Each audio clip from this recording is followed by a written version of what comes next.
네, 안녕하세요. 챕터 5의 첫 번째 발표 순서를 맡게 된 최근정이라고 합니다. 우선 목차입니다. 목차로는 설계의 이해, 설계의 원리, 모듈화, 사용자 인터페이스 설계로 구성되어 있습니다. 학습 목표입니다. 설계 원리에 대해 알아봅니다. 모듈 평가 기준을 자세히 살펴봅니다. 사용자 인터페이스 설계 지침을 알아봅니다. 다음으로는 설계의 이해입니다. 건물 건축과 소프트웨어 설계, 건축, 건축주와 설계사가 의견 교환을 통해 도면을 확정하면 최종 산출물로 설계 도면이 만들어지고 이를 기반으로 건설합니다. 소프트웨어, 요구 분석 명세서를 작성 후 이를 참조해 개발팀에서 설계서를 만든 후 이를 기반으로 구현 작업에 착수합니다. 설계, 요구 분석과 설계의 차이입니다. 먼저 요구 분석에선 산출물로선 요구 분석 명세서, 관점에선 무엇, 특성으로는 개념적 추상적, 비고로에선 미고료 대상으로 운영체제, DBMS, 프레임워크 등이 있습니다. 설계에선 산출물론 설계서, 관점에선 어떻게, 특성에선 사용 환경을 반영해 구체적, 비고로는 고려 대상에서 비기능 요구사항, 제약사항, 플랫폼 운영체제, 미들웨어, 프레임워크 등이 있습니다. 좋은 설계가 되기 위한 조건입니다. 설계서는 요구 분석 명세서의 내용을 모두 포함해야 합니다. 유지보수가 용이하도록 추적이 가능해야 합니다. 변화에 쉽게 적응할 수 있어야 합니다. 시스템 변경으로 인한 영향이 최소화되도록 국지적이어야 합니다. 설계서를 읽기 쉽고 이해하기 쉽게 작성해야 합니다. 설계의 원리입니다. 분할과 정복의 개요입니다. 분할은 큰 소프트웨어 하나를 개발할 때 여러 개의 서브 시스템으로 세분화하여 나누는 작업입니다. 정복 어느 정도 수준까지 분할했다면 말단에 있는 것부터 하나씩 개발하는 작업을 정복이라고 합니다. 분할과 정복의 원리입니다. 프로젝트를 수행할 때 먼저 작은 단위로 분할한 뒤 말단에 있는 작은 시스템부터 개발하면서 하나씩 위로 올라가며 완성시킵니다. 분할의 기준입니다. 분산 시스템은 클라이언트와 서버로 분할시킵니다. 시스템은 여러 서브 시스템으로 분할시킵니다. 서브 시스템은 하나 이상의 패키지로 분할시킵니다. 패키지는 유스케이스나 여러 클래스로 분할시킵니다. 분할의 주의사항입니다. 여러 개의 모듈로 분할하면 모듈끼리 통신 횟수가 많아지면서 모듈로 분할하는 장점보다 복잡도가 오히려 증가할 수 있습니다. 설계자는 어느 수준까지 모듈을 분할할지 결정할 때 복잡도 증가로 인한 부작용과 모든 분할로 얻는 이득을 함께 고려합니다. 다음으로는 추상화입니다. 추상화의 개요입니다. 자신에게 필요한 특징만을 표현한 것입니다. 등산 가는 사람은 등산로 그림이 필요하고 지형을 연구하는 사람은 등구선 그림이 필요합니다. 전기 배선공사 담당자에게는 전기 배선도, 배관 설치 담당자에게는 상하수도 배관도가 필요합니다. 주어진 문제에서 현재의 관심사에 초점을 맞추기 위해 특정한 목적과 관련된 필수 정보만 추출해 강조하는 것입니다. 관련 없는 세부 사항은 생략해 본질적인 문제에 집중할 수 있도록 하는 작업입니다. 추상화의 개요입니다. 객체 지향 설계에서 추상화의 의미입니다. 유사한 특성을 가진 것끼리 그룹화한 뒤 공통점을 뽑아 이름을 붙이는 것입니다. 과정 추상화, 주어진 문제에 대해 프로그래밍하는 이전에 상세 부분을 생략하고 전체 흐름만 파악할 수 있는 알고리즘 형태로 작성하는 것입니다. 과정 추상화의 예시입니다. 학점을 구하는 과목의 이름은 구체적으로 언급하지 않고 합계 및 평균을 구한다고만 표현합니다. 과목의 점수 합계를 정렬할 때도 구체적 방법을 언급하지 않고 정렬한다라고만 표현합니다. 메인 함수에서 getSum이라는 함수명을 한 줄로 표현했지만 이 함수 구현 부분은 5줄짜리 코드입니다. 데이터 추상화, 데이터와 데이터 구조를 감추는 것으로 대표적인 예가 C++ 언어 클래스입니다. 데이터와 메서드 클래스의 형태로 캡슐화에 숨겨놓고 사용자에게는 꼭 필요한 기능만 사용할 수 있게 개방한 구조입니다. 데이터 추상화의 예시입니다. 데이터가 한 개씩 증가할 때마다 스택 안에 쌓입니다. 한 개씩 감소할 때마다 스택 안에 있는 요소를 한 개씩 제거합니다. 제어 추상화. 프로그래밍 언어에 쓰는 제어 구조를 추상화한 것입니다. 제어 추상화는 단계가 올라갈수록 표현이 더욱 간결해지고 특징만 나타낸다는 장점이 있습니다. 프로그래밍에서 조건을 나타내는 if문이나 반복을 나타내는 for문도 사용자가 사용하기 쉽게 추상화한 것입니다. 제어 추상화의 예시입니다. A는 C 언어와 같은 고급 언어로 표현한 것이고 B는 이를 어셈블리 언어, C는 이를 기계 언어로 변환한 것입니다.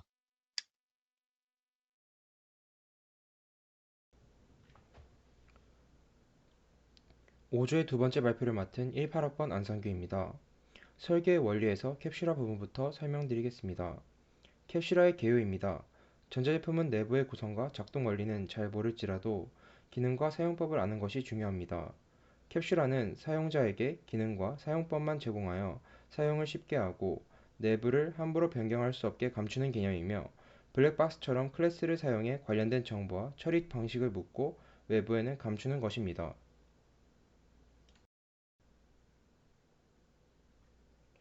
캡슐화의 장점으로는 추상화를 통해 문제를 쉽게 개념화할 수 있다는 점, 객체 사용자와 객체 이용자를 명확히 분리할 수 있다는 점, 메서드의 구현 방법이 바뀌어도 사용자에게는 영향이 없어서 사용이 쉽다는 점, 메서드의 기능만 알면 객체를 쉽게 사용할 수 있다는 점, 객체 내 자료 구조나 알고리즘이 바뀌어도 다른 객체에 미치는 영향이 적다는 점, 캡슐화로 객체 사이의 독립성이 구조적으로 보장된다는 점, 그 객체와 인터페이스로 통신하는 사용자에게는 영향을 주지 않아서 쉽게 자료 구조를 변경할 수 있다는 점, 프로그램 개발 시 제공하는 기능만 알면 되어서 프로그래머가 모듈을 이해하기 쉽다는 점, 모듈 내의 데이터와 알고리즘 변경이 쉬워서 기능을 추적하기 쉽다는 점 등이 있습니다.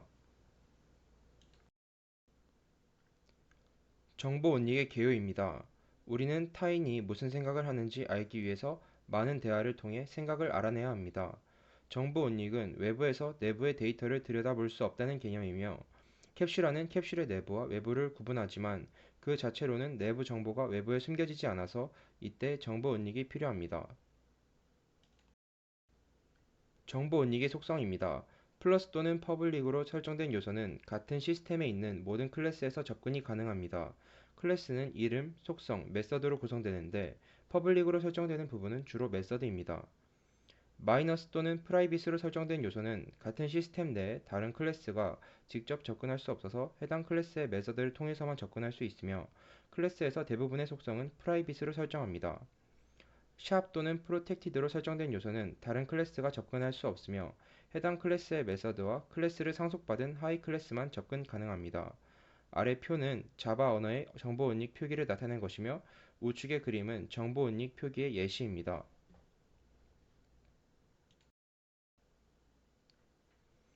상속의 개요입니다. 상위 클래스의 모든 것을 하위 클래스가 물려받아 내 것처럼 사용하는 것을 의미하며 물려주는 클래스를 상위 클래스 또는 부모 클래스라고 하며 물려받는 클래스를 하위 클래스 또는 자식 클래스라고 하고 클래스 간의 상속 관계는 속이 빈 삼각형 모양의 화살표를 사용합니다. 상속의 장점으로는 상속 관계를 이용하면 개별 클래스를 상속 관계로 묶어서 구조를 파악하기 쉽다는 점과 상속 관계에 속한 클래스, 데이터, 메서드를 추가하기도 쉽다는 점, 그리고 데이터와 메서드를 변경할 때 상위에 있는 것만 수정할 수 있다는 점이 있습니다. 오버로딩입니다. 플러스 기호는 두 수를 더하는 연산자로 사용하거나 문자열을 연결하는 연결자 역할을 하며 플러스 기호가 서로 다른 용도로 사용되는 경우를 연산자 중복 정의라고 합니다.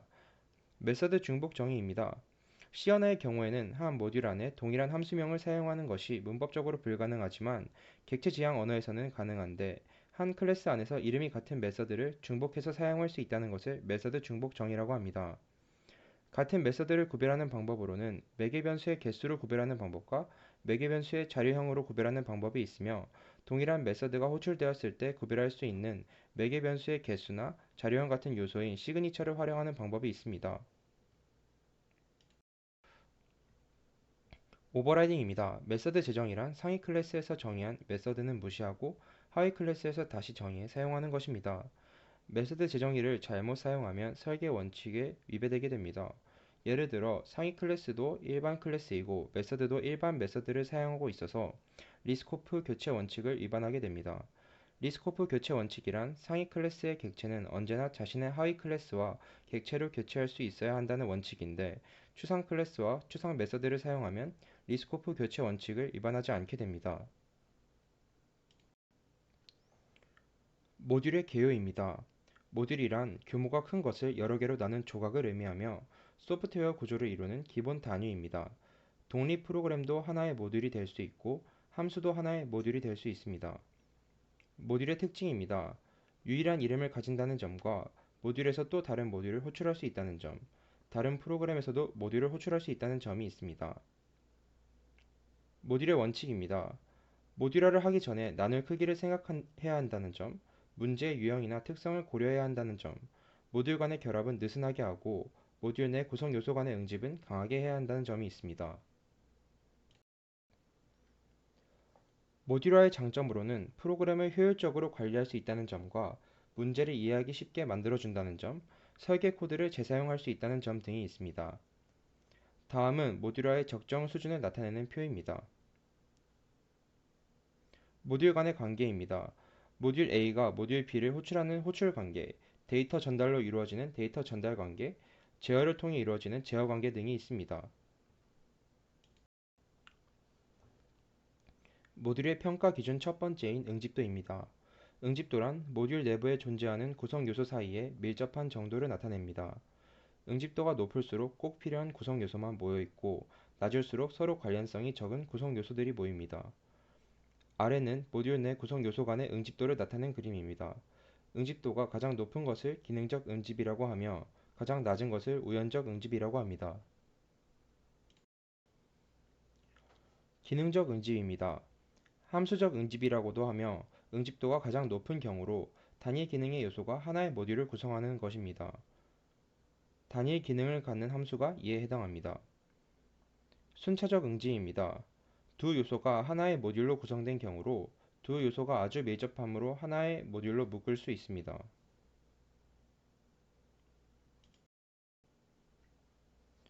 교환적 응집입니다. 정보적 응집이라고도 하며 입력을 구성하는 구성 요소가 하나의 모듈로 구성된 것으로 구성 요소가 동일한 출력을 만들어낼 때도 교환적 응집이 되며 요소 간의 순서는 중요치 않습니다. 순차적 응집에 비해 묶인 이유가 약하므로 보다 응집력이 약하다고 볼 수 있습니다. 아래는 교환적 응집의 예를 나타낸 그림입니다.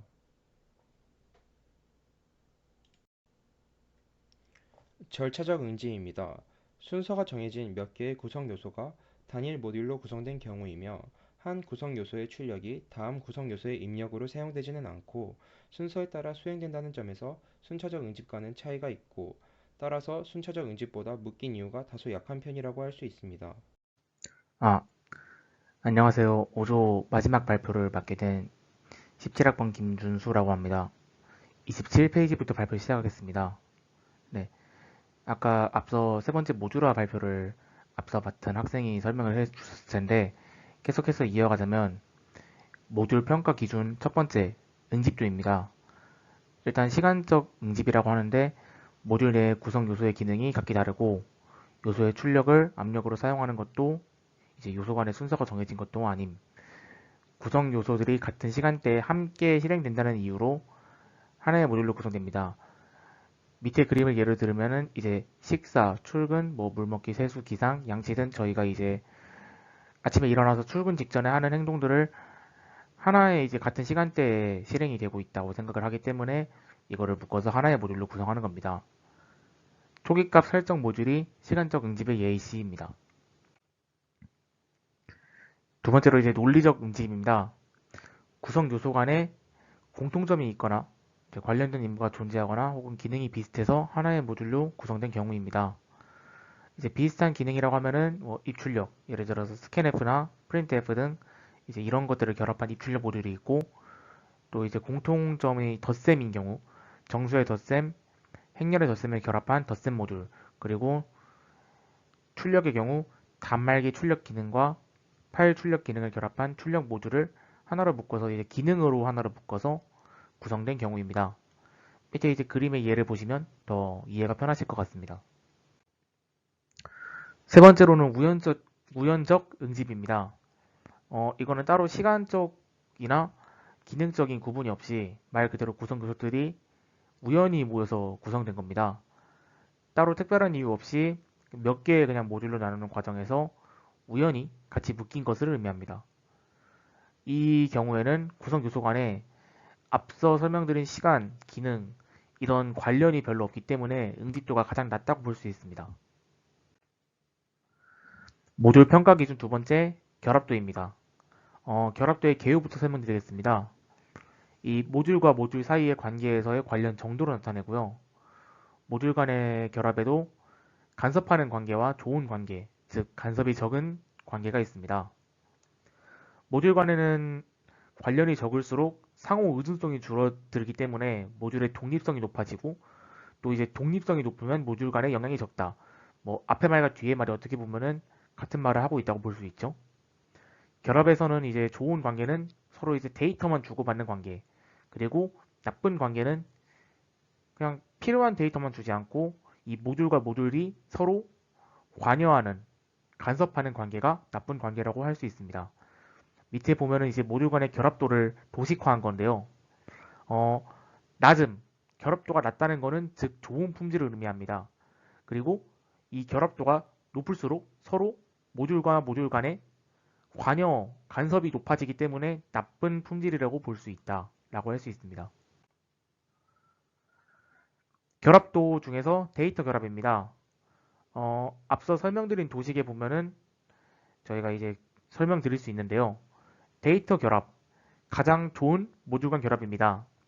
무엇을 의미하냐면은 이 모듈이 매개 변수를 통해서 데이터만 주고받는 것을 통해서 서로의 간섭을 최소화하는 겁니다. 모듈은 각자의 모듈끼리만 기능을 하고 그리고 필요한 데이터가 있다면 그 모듈끼리 주고받는 것을 의미합니다. 이 경우에는 이제 모듈 간의 독립성이 보장되고 관계가 단순하기 때문에 하나의 모듈로 변경을 해도 하나의 모듈을 변경해도 다른 모듈에 미치는 영향이 아주 적습니다. 왜냐하면 단순하게 서로가 서로의 기능에 관여하는 게 없기 때문이죠. 이 경우에는 유지 보수가 매우 쉽다는 장점이 있습니다.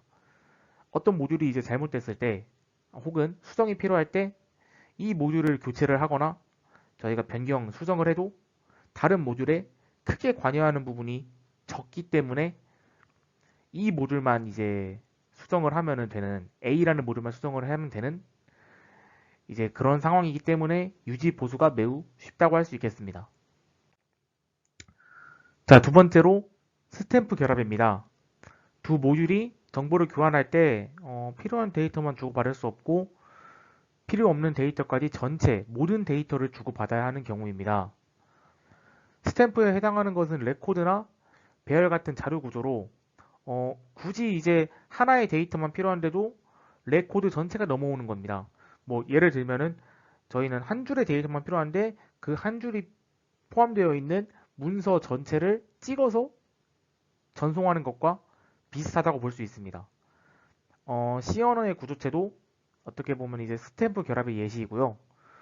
데이터 하나가 변경되면은 이제 관련된 모듈에 있는 자료 구조를 전부 바꿔야 하므로 데이터 결합보다는 모듈 간의 관련성이 더 높습니다.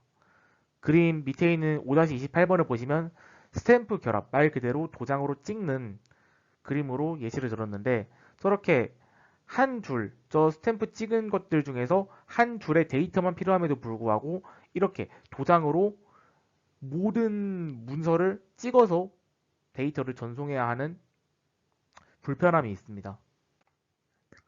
세 번째는 제어 결합입니다. 호출되는 모듈 내부 구조를 잘 알고 논리적 흐름을 변경하는 관계로 묶이는 관계라고 써 있습니다. 데이터 결합이 데이터를 매개 변수로 정보를 교환했다면 제어 결합은 제어 플래그를 매개 변수로 사용합니다. 이 경우는 정보 은닉을 크게 위배하여 다른 모듈의 내부에 관여해 관계가 복잡해지고 그로 인해 유지 보수도 매우 어렵습니다. 이거는 앞선 스태프 결합보다도 모듈 간의 결합도가 더 높고 반대급부로 모듈의 독립성은 더 낮습니다. 밑에 있는 그림 5-30번을 보시면 이해가 더 쉬울 것이라고 생각이 듭니다. 네 번째로 공통 결합입니다.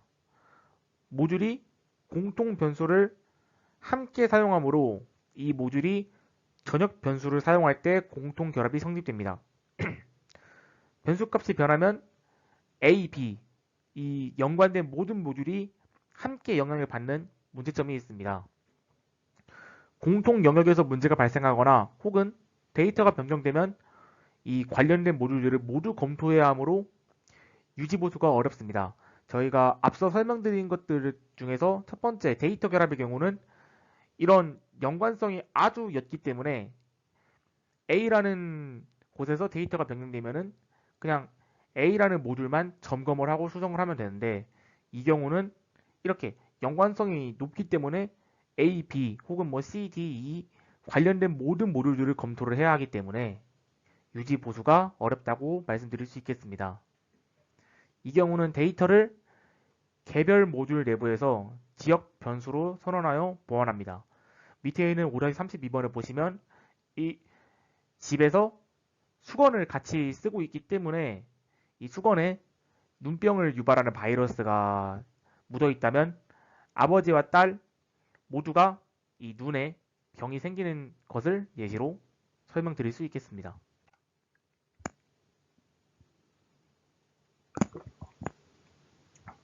내용 결합입니다.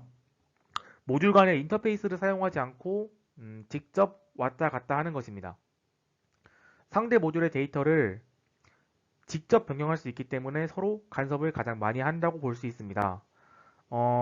당연하게도 낮은 품질이기 때문에 가장 바람직하지 못한 관계로 이 모듈들이 서로 종속되기 때문에 독립적으로 설계하거나 변경할 수 없습니다. 한 모듈이 다른 모듈 내부의 데이터를 직접 참조해서 모듈의 독립성이 보장되지 않으므로 유지보수가 매우 어렵습니다.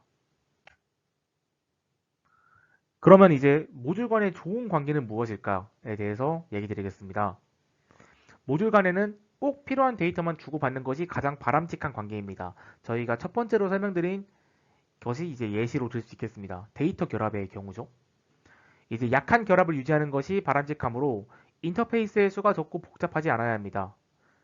뭐 이제 그러려면은 매개 변수로 제어 플러그를 사용하는 것보다는 단순하게 데이터를 사용하는 것이 유지 보수의 용이성을 높일 수 있습니다. 결론적으로 설계를 할 때 가장 좋은 형태는 모듈 간의 결합도는 낮게 그리고 응집도는 높게 하는 것이라고 말씀드릴 수 있겠습니다. 네 번째입니다. 사용자 인터페이스 설계입니다.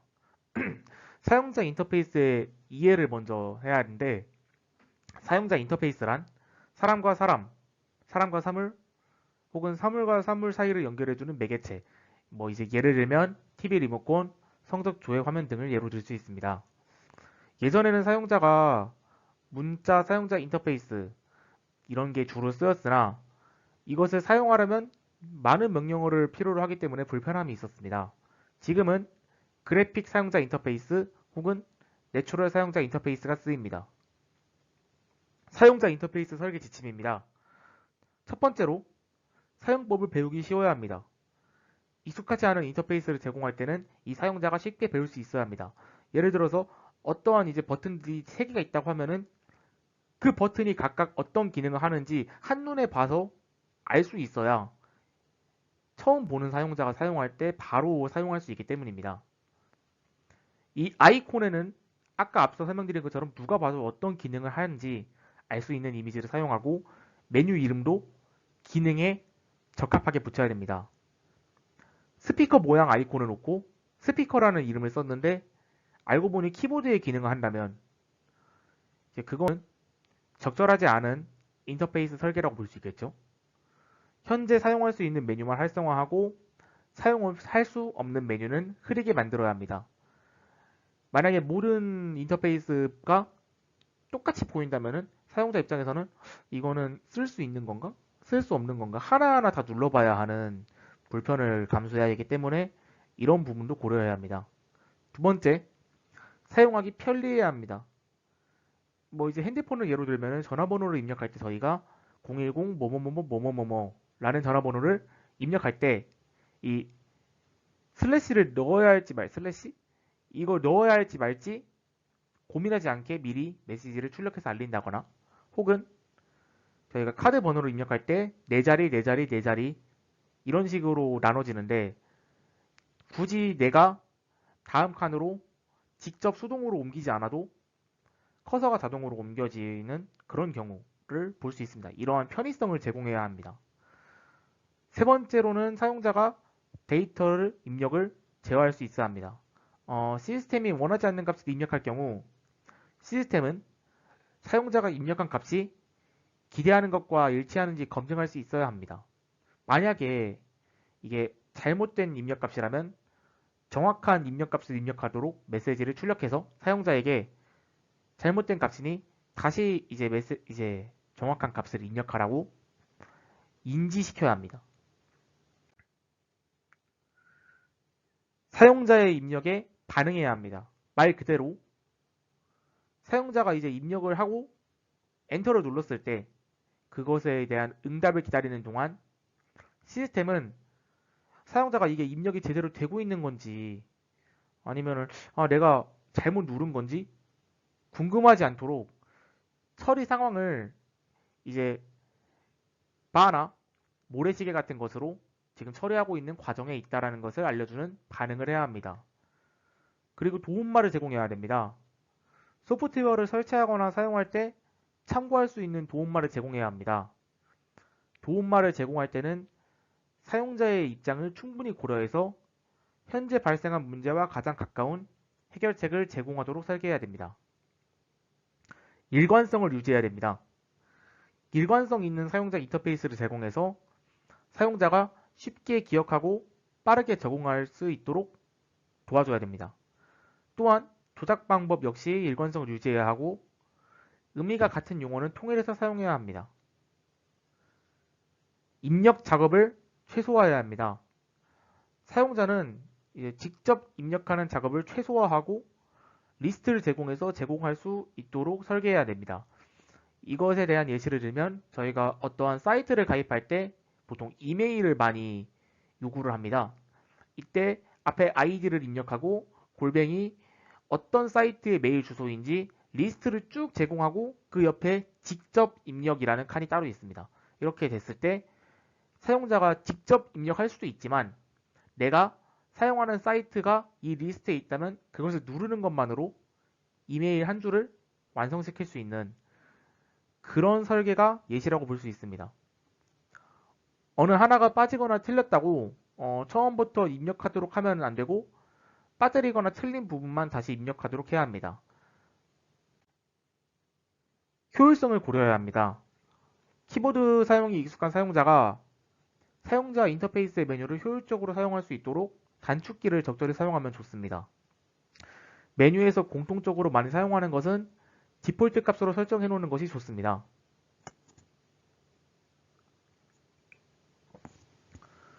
사용자 오류에 대한 되돌리기 기능을 제공해야 됩니다. 사용자가 어떠한 입력을 잘못했을 때 이 시스템이 되돌리기 기능을 제공해서 언제라도 이전 상태로 돌아갈 수 있도록 해야 됩니다. 이러한 기능이 있지 않다면 사용자는 내가 입력을 잘못했을 때 본인이 직접 계속 지워가면서 본인이 입력했던 값들을 지워가면서 수정해야 되는 불편을 감수해야 되기 때문에 되돌리기 기능은 필요하다고 볼 수 있습니다. 삭제 혹은 취소 버튼 클릭 시 재확인을 요구해야 합니다. 이 시스템은 사용자가 삭제 버튼을 클릭하면 다시 한번 눌러보는 이제 메시지를 띄워서 사용자의 확인을 받는 과정이 필수입니다. 이 경우는 사용자가 실수로 눌렀을 경우도 있고 혹은 실수가 아니더라도 이 버튼을 삭제 버튼을 클릭할 때 다시 한번 확인을 거침으로써 사용자가 삭제하고 싶지 않은 데이터를 삭제하게 되는 불상사를 방지할 수 있는 그런 기능이기 때문에 필수라고 볼 수 있습니다. 마지막으로 사용하기 쉽게 직관적이어야 됩니다. 앞서 설명드린 모든 부분과 어떻게 보면 일치하다고 볼 수 있는데요. 사용자 인터페이스이기 때문에 사용자가 이용하기 편하고 쉽고 모르는 사람이 처음 사용할 때도 직관적으로 알아볼 수 있는 인터페이스가 중요합니다. 직관적인 사용자 인터페이스를 위한 대표적인 것은 앞에서 설명드린 누가 봐도 기능을 알 수 있는 그림을 아이콘에 사용하는 것입니다. 마우스 기능을 조절한다고 하면은 마우스 그림을 놓고요. 키보드 기능을 조절하고 싶은 인터페이스를 추가하고 싶다면 키보드 아이콘을 놓는, 누가 봐도 이거는 이거다 저거는 저거다 라고 직관적으로 처음 사용하는 사람도 알아볼 수 있어야 하는 게 중요합니다. 이제 심성 모형이라고 해서 특정 시스템의 기능이나 구조, 가치에 대해서 사용자가 잠재적 생각을 가진 모형이라고 하는데요. 뭐 이제 예를 들어서 신호등의 색깔, 초록은 당연히 통과, OK라는 인식을 저희가 무의식 중에 할 수 있고요. 빨간불은 멈춰, 스탑, 안 된다, 뭐 금지 등등이 있겠죠. 그리고 밑줄, 저희가 보통 공부할 때 중요한 부분에 밑줄 많이 칩니다. 그런 것처럼 밑줄을 통해서 강조의 표시를 할 수 있는 거죠. 이렇게 사용자가 처음 딱 보고도 이거는 이런 거를 나한테 전달하려고 하는구나 라는 거를 바로 잠재적으로 알 수 있는 모형들을 의미합니다. 메타포라고 하는 것은 은유적인 의미, 뭐 대표적인 예로 휴지통 아이콘이 있겠죠. 사실 휴지통이라는 것은 저희가 실생활에서 쓰레기를 버리는 용도로 씁니다. 실제 쓰레기를 버리는 거죠. 그렇지만 이제 컴퓨터에서 PC를 사용할 때 기본적으로 바탕화면에 휴지통 아이콘이 있는데 사람들은 그것을 보고 저 휴지통 아이콘이 파일을 삭제하는, 파일을 버리는 어떤 기능을 하는구나 라는 것을 은유적으로 깨달을 수 있습니다. 이러한 장치들을 메타포라고 합니다. 마지막으로 직관적인 감각을 반영해서 사용성을 최대한 높일 수 있게 설계해야 됩니다. 사용자가 아이콘이나 인터페이스 전체를 볼 때 이게 어떤 거지? 라고 한 번 더 생각하게 되면은 그것은 사용성이 높다고 볼 수 없습니다. 최대한 보자마자 직관적으로 이거는 이런 기능이구나 라는 것을 알 수 있게 설계해야 된다고 할 수 있겠습니다. 지금까지 5조 발표를 맡은 17학번 김준수였고요. 한 학기 동안 교수님께서 가르쳐 주시느라 고생 많았습니다. 발표를 마치겠습니다. 감사합니다.